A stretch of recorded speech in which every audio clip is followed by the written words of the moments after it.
Ora Pak, ini SMA Kristen Indonesia, tapi kenapa Bapak pakai baju begini? Sedang apa ini Pak? Ini kan sebentar lagi hari Sumpah Pemuda.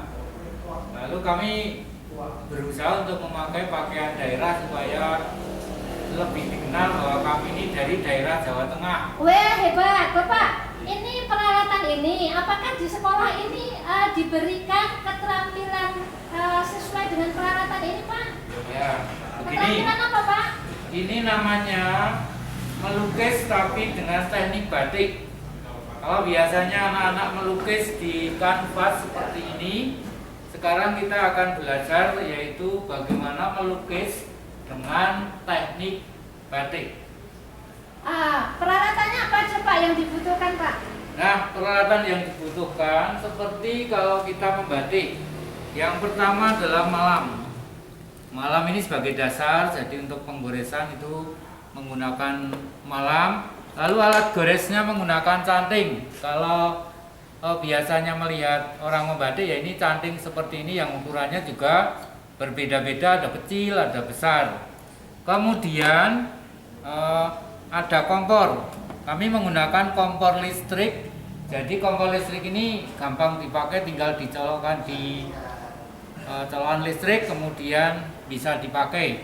Memang ada si kompor yang pakai sumbu, tapi itu terlalu lama untuk dinyalakan.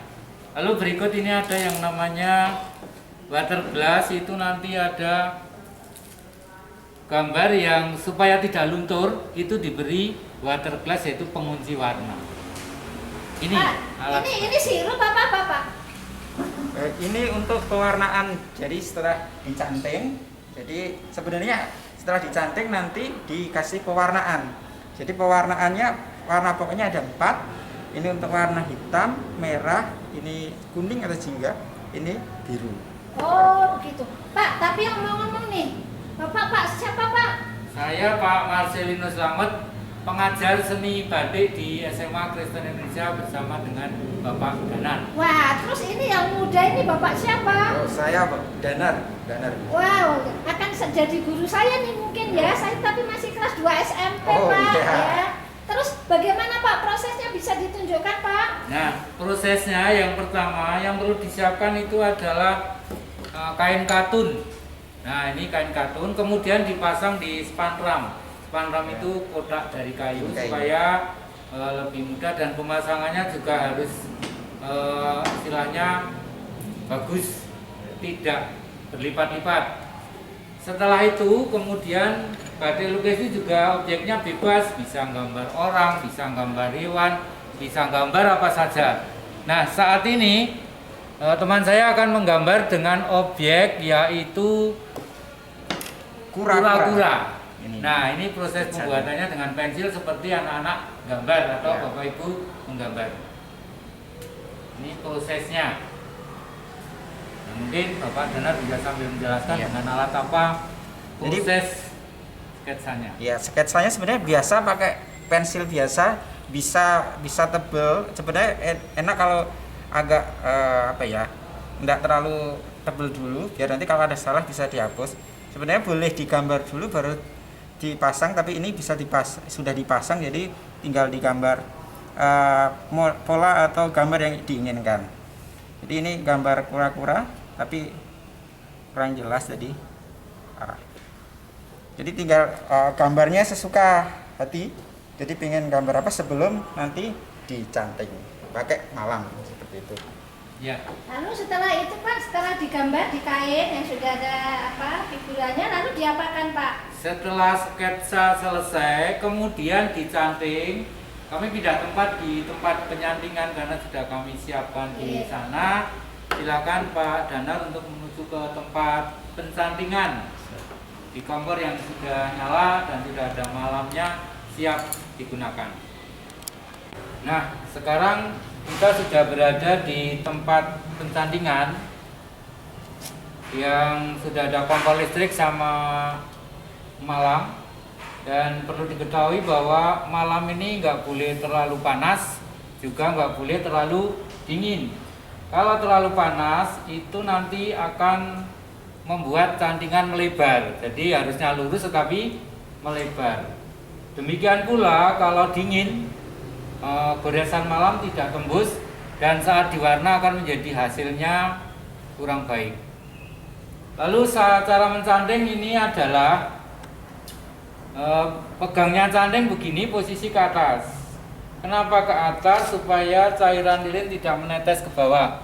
Kalau menetes ke bawah, nanti apa yang kita buat menjadi kotor. Jadi posisinya berdiri. Jangan begini. Kalau begini salah. Kita lihat prakteknya pada Pak Danat.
Nah, ini pencantingannya hampir selesai.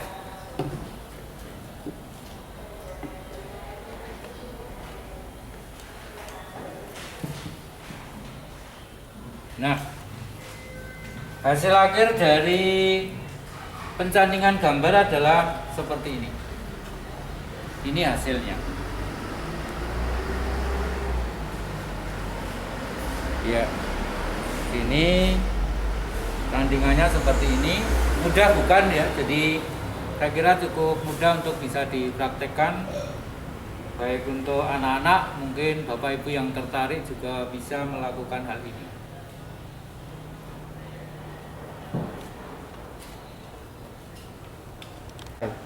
Ya, sekarang kita akan mewarnai objek yang baru saja dicanting. Yang perlu disiapkan adalah pewarna. Pewarna ini bebas, maksud saya warnanya bisa bebas sesuai selera masing-masing. Mungkin kepengen biru ya biru, merah-merah, kuning dan lain sebagainya. Alat yang digunakan itu adalah cutter bud. Cutter bud ini digunakan untuk mengkuas yang tempatnya kecil atau rumit. Kemudian yang agak lebar bisa dengan kuas. Dan sangat lebar sekali dengan ini busa yang kita pasang di tangkai kayu atau apa saja kita pakai untuk hal yang lebar itu lebih cepat. Nah, sekarang kita lihat proses pewarnaannya. Ini kita pakai cotton bud untuk mewarna yang kira-kiranya tidak terlalu lebar. Jadi atau yang sempit. Jadi misal ini ada sisik di kura-kuranya, kita bisa pakai cotton bud. Warnanya selera, jadi bisa kita gunakan. Ini warna merah. Nah, di sini warna pokoknya ada 4 sebenarnya, hitam, ini merah, kuning dan biru. Jadi kalau pengen warna yang hijau, misal hijau bisa dicampur, jadi campur karena warna pokoknya cuma 4.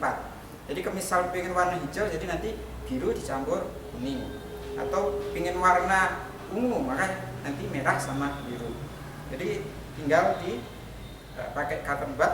Untuk satu cotton bud biasanya untuk satu warna. Jadi kalau merah aja.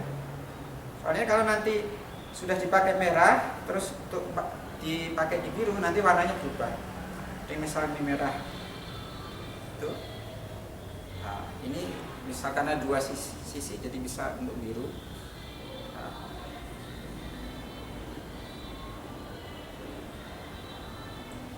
Seperti ini. Atau boleh pakai kuas sebenarnya. Kalau ini jadi untuk yang lebar, jadi bisa kita pakai. Ini bisa bikin sendiri pakai spons. Ini ada kita bikin jadi bisa. Karena ini kalau pakai kuas atau pakai cotton bud itu nanti lama. Jadi kalau pakai model seperti ini kan untuk blok besar itu bisa cepat. Ini udah kan. Gitu.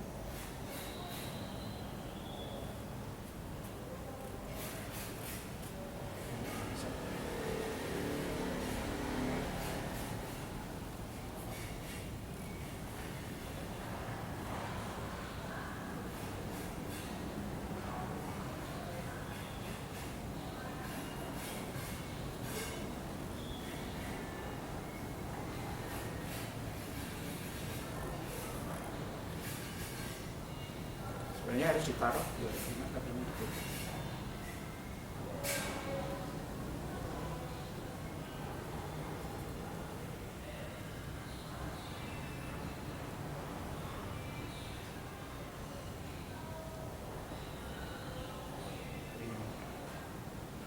Ini kan untuk blok besar.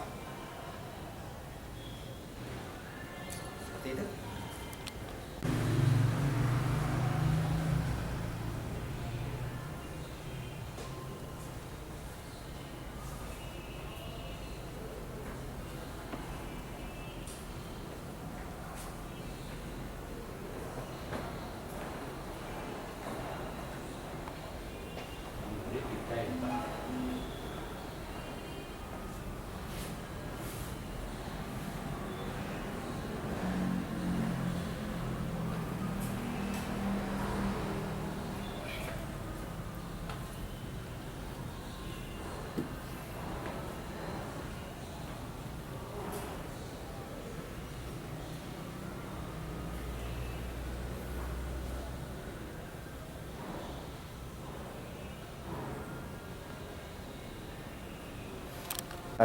Nah, Bapak Ibu dan anak-anak, tadi yang dipraktekkan tadi ukuran gambarnya kecil. Bapak Ibu dan anak-anak bisa membuat lebih besar dari yang dibuat tadi, misalnya seperti ini.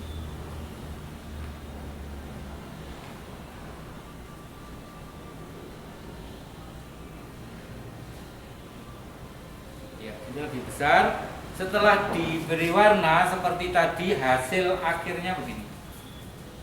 Ini hasil akhirnya dari warna yang sudah ketutup semua.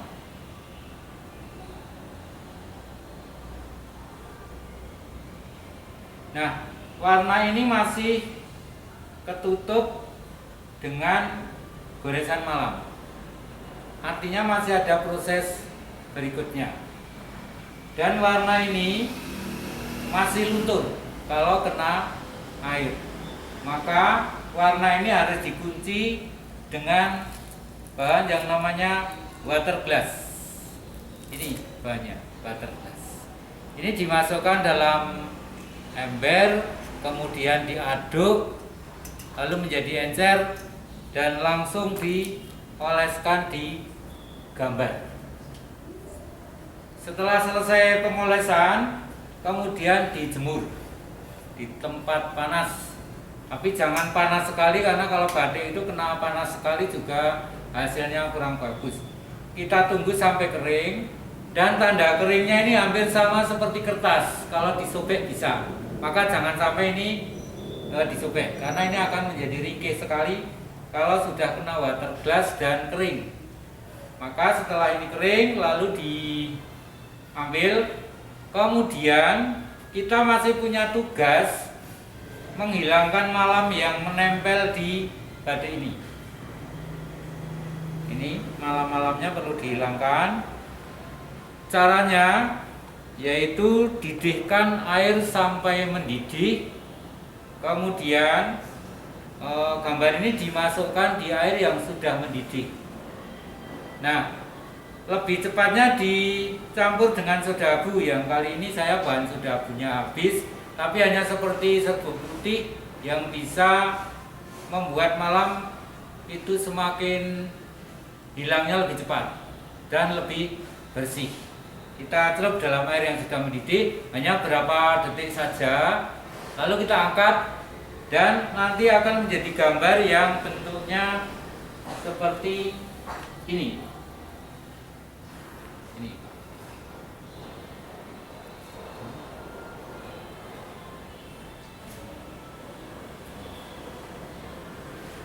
Nah, seperti ini.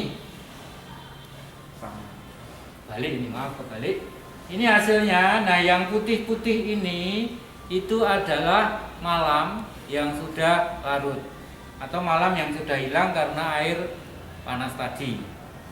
Bagus kan Bapak Ibu, hasilnya luar biasa, dan ini akan menjadi sebuah pajangan yang sangat luar biasa yang bisa dipakai untuk ya santai-santai atau pas saat hati sedang gundah gulana bisa melihat hasil karyanya yang luar biasa. Karena selain ini objek yang dilukis banyak sekali. Misalnya hasil yang lain ini. Nah, ini hasil lain. Ini gambar orang. Gambar orang berada di sawah. Wah, saya suka pemandangan. Ya, bisa juga pemandangan. Seperti ini. Ini pemandangan. Wah, saya pengen gambar yang lain, topeng misalnya, bisa seperti ini. Kita lihat seperti ini. Ini lebih keren lagi hasilnya seperti ini. Nah, silakan untuk berikutnya anak-anak dan Bapak Ibu lebih kreatif untuk membuat objek gambar yang lebih menarik, yang bisa kalian curahkan di kain katun yang tadinya polos putih, sekarang sudah menjadi gambar yang sangat luar biasa. Nah, para siswa SMA Kristen Indonesia sudah banyak praktek tentang batik lukis ini. Contohnya di sini malah ada kaos juga, di sini dan di sana sudah dibingkai, jadi sudah merupakan hiasan yang cukup luar biasa. Marcel, Pak Dana, terima kasih sekali. Saya jadi tahu prosesnya untuk melukis batik. Kalau begitu, lain kali saya kesini lagi boleh ya Pak ya? Sangat boleh. Terima kasih juga sudah mampir di Galeri SMA Kristen Indonesia. Yang tentu saja di sini juga banyak karya yang dibuat oleh siswa SMA Kristen Indonesia. Yang lain sudah laku, sudah luar biasa, sudah mereka banyak berbisnis di bidang seni batik lukis. Ini hasil-hasilnya, dan terima kasih juga ya Pak Danar ya. Terima kasih sudah Ya, mengikuti proses buat ini. Terima kasih. Ketemu lagi Dadah, Pak. besok kalau Dadah, anak-anak halo. masuk di SMA Kristen Indonesia. Dadah.